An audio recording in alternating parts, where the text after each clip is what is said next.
हमारे साथ महामंडलेश्वर डॉक्टर अन्नपूर्णा जी हैं, उनसे बात करेंगे। आज यहाँ पर सनातन धर्म संसद का आयोजन किया गया। अगर बात करें संत समाज के साथ साथ जो आम नागरिक है वो भी यहाँ पर शामिल हुए थे।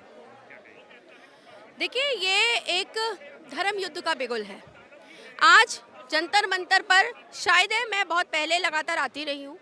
मेरा नाम महामंडलेश्वर डॉक्टर अन्नपूर्णा भारती है। एलाइज डॉक्टर पूजा शकुन पांडे हैं and I am one of the victim of this सनातनी, आप कह सकते हो। लेकिन ये जो आज परिदृश्य है वो पहला है कि जितने भी लोग हैं, ये प्रदर्शन उन लोगों के विरोध में है जो लोग सनातन के लिए समर्पित हैं, चाहे वो संत के रूप में हो, चाहे वो प्रोफेशनल्स हो, या वो चाहे सोशल वर्कर्स हो।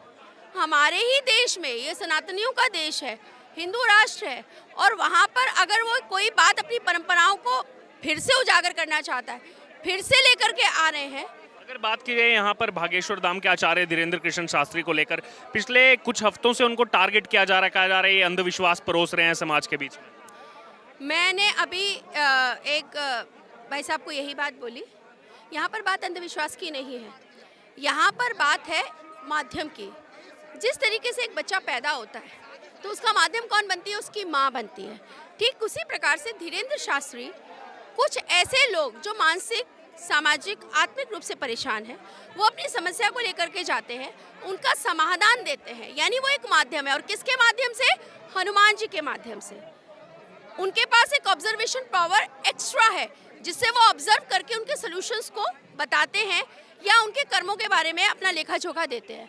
तो जो लोग धीरेन्द्र शास्त्री पर प्रश्न उठा रहे हैं ना, मैं तो सीधे सीधे एक ही बात कहती हूँ, उसे उस अदृश्य सत्ता पर विश्वास करना है जो शक्ति और तपस्या के माध्यम से एक एक्स्ट्रा एम्पावरमेंट होकर के उनके अंदर एनहांस हुई है, और वो उसको ग्रूम कर रहे हैं, वो उस शक्ति का प्रदर्शन कर रहे हैं। एक टीचर और स्टूडेंट में क्या अंतर होता है? स्टूडेंट वो सिलेबस पढ़ रहा होता है जिसको टीचर एडवांस में पढ़ चुका है। धीरेन्द्र शास्त्री की उम्र कुछ भी हो, मगर आध्यात्मिक शक्ति में वो आम जनता से उतने ऊपर निकल चुके हैं कि उनकी सिक्स्थ सेंस बहुत ज़्यादा क्रिएट हो चुकी है, और वो बैठ करके ऑब्जर्व कर सकते हैं। जिस तरह एक माँ अपने बच्चे की, कहते हैं ना, पालने में ही पूत के पैर पता चल जाते हैं, कहावत है। तो जिस तरह माँ को एक ऑब्जर्वेशन होती है, ठीक उनको ऑब्जर्वेशन है, दैट्स इट। यहाँ पर अंधविश्वास की बात नहीं। वो जबरन बुला रहे हैं, वो जबरन किसी से कह रहे हैं तुम आओ मेरे पैर छुओ, वो जबरन कह रहे हैं बागेश्वर धाम में आओ। भाई, ये तो मेरे विश्वास की बात है। मुझे जहाँ से रिलीफ मिला, आदमी उसी डॉक्टर के पास जाता है जहाँ पे उसे रिलीफ मिलता है। It is a matter of simple give and take and the satisfaction, that's it. एक कमेंट इस पर लेना चाहूँगा, जो आपने तपस्या की बात कही, उस तपस्या को कुछ लोग हैं जो आकर के कह रहे हैं कि ये सिर्फ और सिर्फ माइंड रीडिंग है और कुछ नहीं है, ये सिर्फ ट्रिक है, ये लोगों को जो है भड़काने का प्रयास कर रहे हैं। मैं कहती हूँ बिल्कुल सही बात है। माइंड रीडिंग के अलावा अच्छा होता क्या है? एक संत या पहले वैद्य होते थे, वैद्य केवल नफ्स देख करके बता देते थे वो सारी बातें। अब वो चल गया, स्टेथोस्कोप चल गया, उससे पूरा देखते हैं। तो of course it is a mind reading. तो माइंड रीडिंग मेरी मर्जी है, मैं भगवा कपड़े पहन करके करूं या टाई लगा करके करूं। इट्स माय चॉइस कि मैं अंग्रेजी बोल कर करूं, मैं हिंदी बोल करके करूं, मैं रुद्राक्ष की माला पहन करके माइंड रीड करूं या मैं वेस्टर्न कपड़े पहन करके करूं। तो इसमें अंतर क्या है? ये तो मतलब जिसे कहते हैं ना, हर कोई अपनी दुकान की बात कर रहा है और दूसरे को नीचा दिखाना चाहता है, जबकि मैं ये चाहती हूँ कि संदेश होना चाहिए हर एक कलाकार की, हर एक तपस्वी की कला का सम्मान करना चाहिए और सकारात्मक चीज़ों को और सकारात्मक शक्तियों को बढ़ावा देना चाहिए, दैट्स इट। हर व्यक्ति में वो शक्ति विद्यमान है जो धीरेन्द्र शास्त्री में है। अंतर सिर्फ इतना है, उन्होंने उस शक्ति को पहचान लिया है और हम लोग पहचान नहीं पा रहे, दैट्स इट। और मैं बागेश्वर धाम सरकार के साथ हूँ। सबको सीताराम। और हमें बस यहाँ पे हम ये इसलिए कि हमें अपने गुरुजी के लिए सुरक्षा चाहिए। शरीर अपनी जगह, चमत्कार अपनी जगह है, और उन्हें सुरक्षा चाहिए। वहीं उन पर जो आरोप लगाए जा रहे हैं, एक बहुत बड़ा तबका है जो बागेश्वर धाम जी के आचार्य धीरेन्द्र कृष्ण शास्त्री के पीछे लगा हुआ है कि ये सब अंधफरेब की दुकान है।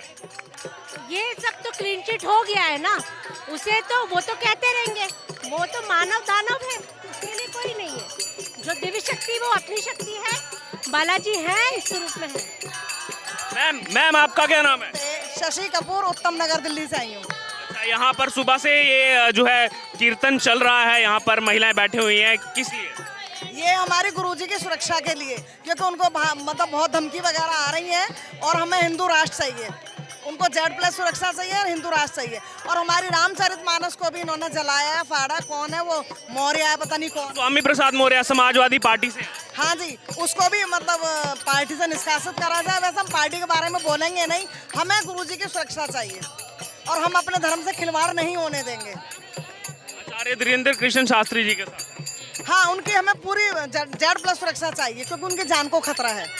हम उनके साथ हैं। मैम आपका क्या नाम है? उषा। क्या कहेंगे, यहाँ पर सुबह से ही जो है लगातार कीर्तन किया जा रहा है। गुरु जी को सुरक्षा मिलनी ही चाहिए, हिंदू राष्ट्र बनना चाहिए। हिंदू राष्ट्र बनने की मांग की जा रही है। हाँ जी। जो आरोप लगाए जा रहे हैं आचार्य धीरेन्द्र कृष्ण शास्त्री पर, कुछ एक तबका है जो बिल्कुल गलत है। आरोप ही गलत है। मैम आपका क्या नाम है? प्रियंका शर्मा। यहाँ पर सुबह से जुटे हुए हैं, लगातार जो है ढोल की बजाई जा रही है, क्या मांग? हमारे गुरुजी के समर्थन में हम आए हैं। Z+ सुरक्षा हमें चाहिए हमारे बागेश्वर धाम सरकार की, इसलिए हम आए हैं। कुछ लोग हैं जो उनके पीछे लगे हुए हैं, कह रहे हैं ये माइंड रीडिंग करते हैं, चमत्कार वगैरह कुछ नहीं है इनके पास। कहने वाले कुछ भी कहेंगे, राम जी को नहीं छोड़ा ये तो फिर भी। कहने वालों ने तो राम जी को भी काल्पनिक बता दिया आज उसी मंदिर के लिए जो है वो। जी, कहने वालों ने तो राम जी को काल्पनिक भी बताया। हम कह रहे हैं ना, राम जी को नहीं छोड़ा तो वो तो फिर भी एक साधारण है। विनीता, मैं बोलूंगी मेरे बाबा जी एकदम स्वच्छ हैं और निश्चल हैं और हम लोग पूरी तरह से उनके साथ हैं। बाबा जी को सुरक्षा दी जाए। और आज सुरेश चौहानके के समर्थन में यहाँ पर जो है इतनी सारी जनता जुटी हुई है, क्या कहेंगे? कहा जा रहा है कि हिंदू राष्ट्र की शपथ अपराध कैसे, क्या कहेंगे इसमें? हिंदू राष्ट्र की शपथ अपराध बिल्कुल नहीं है। कारण ये है कि ये पहले हिंदुओं का ही स्थान था, यहाँ आर्य लोग निवास करते थे। ये जो अन्य धर्म के लोग आए हैं ये तो बाद में यहाँ आए हैं। किसी को 1000 वर्ष हुए हैं, किसी को 400 वर्ष हुए हैं, किसी को 300 वर्ष हुए हैं। ये हिंदुओं का स्थान है, इसलिए कहीं इसमें कोई गलती नहीं है, कोई दो राय नहीं है। क्या कहेंगे, यहाँ पर जो है सुरेश चौहानके को लेकर के भी बहुत सारे ऐसे राजनीतिक दल हैं जो उन पर ये आरोप लगाते हैं कि ये तो आरएसएस की भाषा बोलते हैं यहाँ पर आकर के टीवी में। आरएसएस देश के सेवा करने वाला एकमात्र ऐसा संगठन है जो देश को बहुत आगे ले जाना चाहता है। लेकिन दूसरे धर्म के लोग जो है ना और राजनीतिक लोग ये चाहते हैं कि भाई ये पीछे रहेंगे तो उनके जो है ना वोटर बनी रहेंगी। सिर्फ वोटों के राज की वजह से ऐसा करते हैं और कुछ नहीं। देखिए यहाँ पर अगर बात की जाए, सुबह से लोग जुटे हुए हैं, उनके हाथों में तख्तियां हैं। सुरेश चौहानके जी, तुम संघर्ष करो, हम तुम्हारे साथ हैं। आइए इनसे पूछेंगे, ये यहाँ पर तख्तियां आपने लिए हैं हाथ में, सुरेश चौहानके जी तुम संघर्ष करो, हम तुम्हारे साथ हैं, क्या कहेंगे इस पर? मैं करनी सेना से अमित राणा, राष्ट्रीय मंत्री। ये अपने हिंदुत्व के लिए जो सुरेश जी काम कर रहे हैं, अपना जो हिंदुत्व दबाया जा रहा है उसके लिए हम आवाज़ उठा रहे हैं, हम उनके साथ हैं। आपका क्या नाम है? मेरा नाम जगबीर सिंह परमार है। मैं करनी सेना का राष्ट्रीय अध्यक्ष युवा शक्ति का, और हम सुरेश चौहान जी के साथ हैं।